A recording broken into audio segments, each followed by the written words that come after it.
राजनांदगांव नगर निगम के municipal school परिसर में स्थित गांधी सभागृह कभी शहर की सांस्कृतिक धड़कन माना जाता था। शादियों से लेकर सरकारी आयोजनों तक यह भवन लगातार कार्यक्रमों से गुलजार रहता है और हर आयोजन से निगम को अच्छी खासी आय भी होती है। लेकिन अब यही सभागृह सवालों के घेरे में है।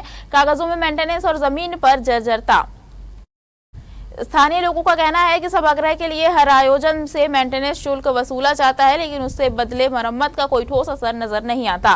भवन के भीतर छत की सीलिंग कई जगहों से टूटकर लटक रही है। दरवाजे अपनी उम्र से ज्यादा बोझ ढोते दिख रहे हैं और खिड़कियों के स्लाइडिंग पैनल या तो गायब है या अस्थायी तौर पर फ्लेक्स से ढके गए हैं।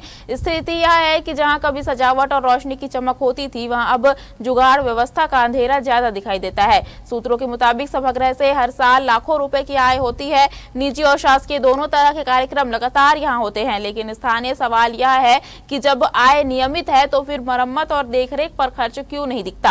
आपको बता दें, इस भवन का लोकार्पण 31 मार्च 2018 को तत्कालीन मुख्यमंत्री डॉक्टर रमन सिंह द्वारा किया गया था। शुरुआत में इसे आधुनिक और सुविधाजनक आयोजन स्थल के रूप में देखा गया था। समय के साथ यहाँ बड़े राजनीतिक और सामाजिक कार्यक्रम भी हुए, लेकिन रखरखाव की रफ्तार उस उम्मीद के साथ नहीं चल सकी।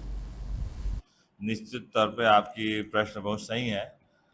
गांधी सभागृह ही नहीं बता रहा हूँ आपको, इसके साथ साथ आपको गांधी सभागृह, ऑडिटोरियम और योग भवन, ये तीनों को और भी जो भवन होंगे उनको अब किराए से नगर निगम देती है। जब किराए से नगर निगम देती है और हजारों लाखों रुपए अपन इनकम बताते हैं उससे, वाकई में आज वहाँ की दुर्दशा को देखो। इनको खर्चा करना चाहिए ना भाई।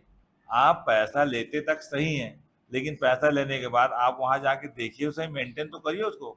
वहां का सीलिंग गायब है, किसी का पंखा, गांधी साहब अगर बहुत दुर्दशा है। अभी हाल में पूरा लाइट के बटन वायर सब चोरी हो गए थे। अभी कुछ कार्यक्रम था वहाँ, रमन सिंह आने वाले थे, उसके पहले इनको मैं ही खुद बोला था कि देखिए जाके आयुक्त साहब को, कि फिर तत्काल वहाँ लगाए। लेकिन यहाँ इतना ही है कि मेंटेन नहीं है। मेंटेन नहीं होने से चाहे ऑडिटोरियम हो, चाहे गांधी सभागृह हो या योगा भवन, मेंटेन नहीं करेंगे, केवल पैसा ही लेते जाएंगे, लाभ बताते जाएंगे, मेंटेन नहीं करेंगे, तो उसकी दुर्दशा यही होगी।